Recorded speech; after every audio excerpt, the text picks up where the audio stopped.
जय गौर जय निताय। आज 25শে ফাল্গুন 1431 ও 10ই মার্চ সোমবার 2025 একাদশী আমলকি। এই আমলকি একাদশীর দিন শ্রী চৈতন্য চরিতামৃত পাঠ করছি। আজ আমি পাঠ করছি শ্রী চৈতন্য চরিতামৃতের আদি লীলা সপ্তদশ অধ্যায় শ্রী চৈতন্য মহাপ্রভুর যৌবন লীলার শ্লোক 230 থেকে 244। হরে কৃষ্ণ কৃষ্ণ কৃষ্ণ হরে হরে, হরে রাম রাম রাম হরে হরে। শ্লোক 230। তবে তো করিলা সব ভক্তে বরদান, উচ্ছিষ্ট দিয়া নারায়ণীর করিল সম্মান। শ্লোকার্থ। তারপর শ্রী চৈতন্য মহাপ্রভু তার সমস্ত ভক্তদের বর দান করলেন। নারায়ণীকে উচ্ছিষ্ট দান করে তিনি তার প্রতি বিশেষ কৃপা প্রদর্শন করলেন। তাৎপর্য: নারায়ণী ছিলেন শ্রীবাস ঠাকুরের ভাইজি। পরবর্তীকালে তার গর্ভে ছিল বৃন্দাবন দাস ঠাকুরের জন্ম হয়। কোন চরিত্র হরে কৃষ্ণ কোন চরিত্রহীন পাষণ্ড প্রকৃতির প্রাকৃত সহজিয়ারা জঘন্যভাবে প্রচার করে যে শ্রী চৈতন্য মহাপ্রভুর উচ্ছিষ্ট আহার করার ফলে নারায়ণী গর্ভবতী হন এবং তার ফলে বৃন্দাবন দাস ঠাকুরের জন্ম হয়। এই সমস্ত পাষণ্ড সহজিয়ারা এই ধরনের সমস্ত গল্প বানিয়ে প্রচার করে, কিন্তু তাদের কথায় কখনো বিশ্বাস করা উচিত নয়, কেননা তারা হচ্ছেন বৈষ্ণবদের শত্রু। ইতি শ্লোক 230। শ্লোক 231। শ্রীবাসের বস্ত্র শিয়ে দরজি যবন, প্রভু তারে নিজ রূপ করাইল দর্শন। শ্লোকার্থ। এক যবন দর্জি শ্রীবাস ঠাকুরের বস্ত্র সেলাই করত। তার প্রতি কৃপা পরবশ হয়ে শ্রী চৈতন্য মহাপ্রভু তাকে তার স্বরূপ প্রদর্শন করান। ইতি শ্লোক 231। শ্লোক 232। দেখিনু বলি হইল পাগল, প্রেমে নৃত্য করে হইল বৈষ্ণব আগল। শ্লোকার্থ। আমি দেখেছি বলে সে ভগবত প্রেমে বিহ্বল হয়ে উন্মাদের মতো নৃত্য করতে লাগলো এবং উত্তম বৈষ্ণবে পরিণত হলো। তাৎপর্য: শ্রীবাস ঠাকুরের গৃহের নিকটে একজন মুসলমান দর্জি ছিল, যে তার পরিবারের জামাকাপড় সেলাই করত। একদিন সে শ্রী চৈতন্য মহাপ্রভুর অপূর্ব নৃত্য দর্শন করে মুগ্ধ হয়। তার অন্তরের ভাব উপলব্ধি করে শ্রী চৈতন্য মহাপ্রভু তাকে তার কৃষ্ণ স্বরূপ প্রদর্শন করান। তখন সেই দর্জিটি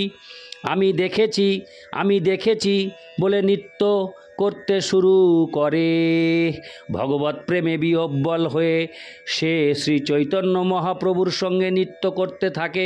এভাবেই সে শ্রী চৈতন্য মহাপ্রভুর অনুগত একজন শ্রেষ্ঠ বৈষ্ণবে পরিণত হয়। ইতি শ্লোক 232। শ্লোক 233। আবেশেতে শ্রীবাসে প্রভু বংশী মাগিল, শ্রীবাস কহে বংশী তোমার গোপী হরি নীল। শ্লোকার্থ। ভাবাবিষ্ট হয়ে মহাপ্রভু শ্রীবাস ঠাকুরকে তার বাঁশি দিতে বলেন, কিন্তু শ্রীবাস ঠাকুর উত্তর দেন, তোমার বাঁশি গোপীরা চুরি করে নিয়েছে। ইতি শ্লোক 233। শ্লোক 234। শুনি প্রভু বলে না বেশে, শ্রীবাস বর্ণেন বৃন্দাবন লীলা রসে। শ্লোকার্থ। তা শুনে প্রেমাবিষ্ট হয়ে শ্রী চৈতন্য মহাপ্রভু বলতে থাকেন, বলো। তখন শ্রীবাস ঠাকুর শ্রী বৃন্দাবনের অপ্রাকৃত লীলারস বর্ণনা করেন। ইতি শ্লোক 234। শ্লোক 235। প্রথমেতে বৃন্দাবন মাধুর্য বর্ণিল, শুনিয়া প্রভুর চিত্তে আনন্দ বাড়িল। শ্লোকার্থ। প্রথমে শ্রীবাস ঠাকুর বৃন্দাবন লীলার অপ্রাকৃত মাধুর্য বর্ণনা করলেন। তা শুনে মহাপ্রভুর অন্তরের আনন্দ বর্ধিত হল। ইতি শ্লোক 235। শ্লোক 236। তবে বলো বলো প্রভু বলে বারবার, পুনঃ পুনঃ কহে শ্রীবাস করিয়া বিস্তার। শ্লোকার্থ। তারপর বারবার মহাপ্রভু বলতে লাগলেন, বলো বলো। তখন শ্রীবাস ঠাকুর বিস্তারিতভাবে সমস্ত বৃন্দাবন লীলা বর্ণনা করতে লাগলেন। ইতি শ্লোক 236। শ্লোক 237। বংশী বাদ্যে গোপীগণের বনে আকর্ষণ, তা সবার সঙ্গে জয়ীছে বন বিহরণ। শ্লোকার্থ। শ্রীবাস ঠাকুর বিস্তারিতভাবে বর্ণনা করলেন কিভাবে গোপিকারা শ্রীকৃষ্ণের বংশীর ধ্বনিতে আকৃষ্টা হয়ে বৃন্দাবনের বনে এসেছিলেন এবং কিভাবে তাদের সঙ্গে শ্রীকৃষ্ণ বনবিহার করেছিলেন। ইতি শ্লোক 237। শ্লোক 238। তাহি মধ্যে 6 ঋতু লীলার বর্ণন, মধুপান রাসোৎসব জলকেলি কথন। শ্লোকার্থ। শ্রীবাস পণ্ডিত 6 ঋতুর বিভিন্ন লীলা বর্ণনা করলেন। তিনি মধুপান, রাস উৎসব, যমুনায় জলক্রীড়া এবং অন্যান্য সমস্ত লীলার বর্ণনা করলেন। ইতি শ্লোক 238। শ্লোক 239।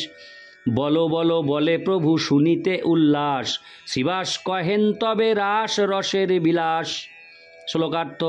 তা শুনে গভীর আনন্দে উচ্ছ্বসিত হয়ে মহাপ্রভু বললেন, বলো বলো। শ্রীবাস ঠাকুর তখন অপূর্ব মাধুর্যমণ্ডিত রাসলীলার কথা বর্ণনা করলেন। ইতি শ্লোক 239। শ্লোক 240।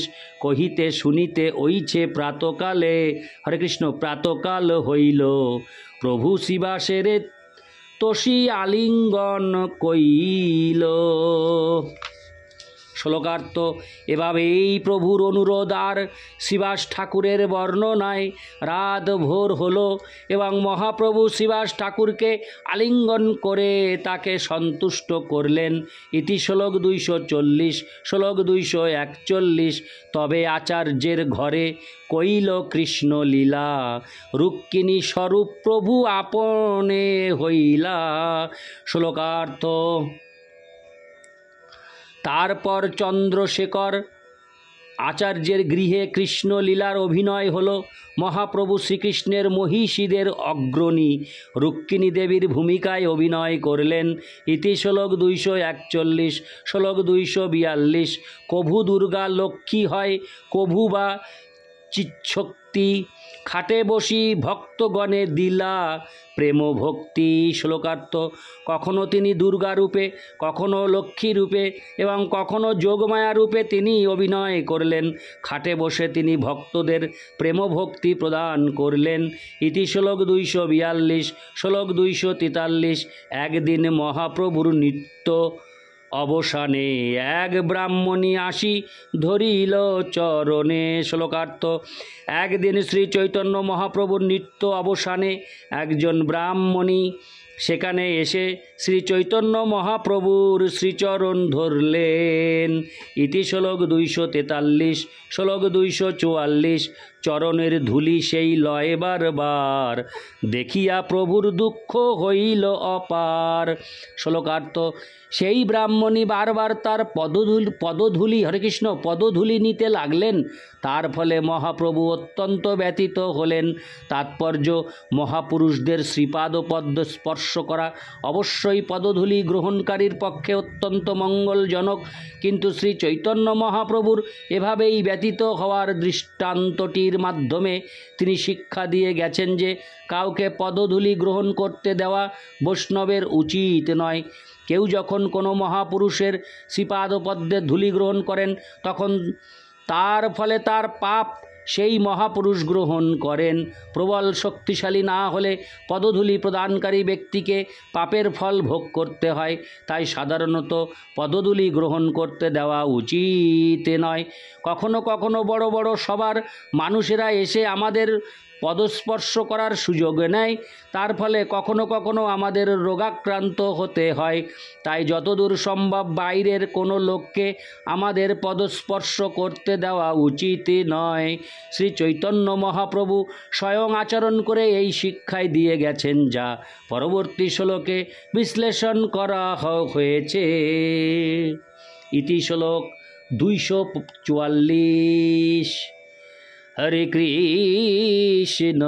কৃষ্ণ কৃষ্ণ কৃষ্ণ হরে হরে হরে রাম রাম রাম হরে হরে। জয় গৌর, জয় নিতাই, রাধে রাধে, হরি बोल।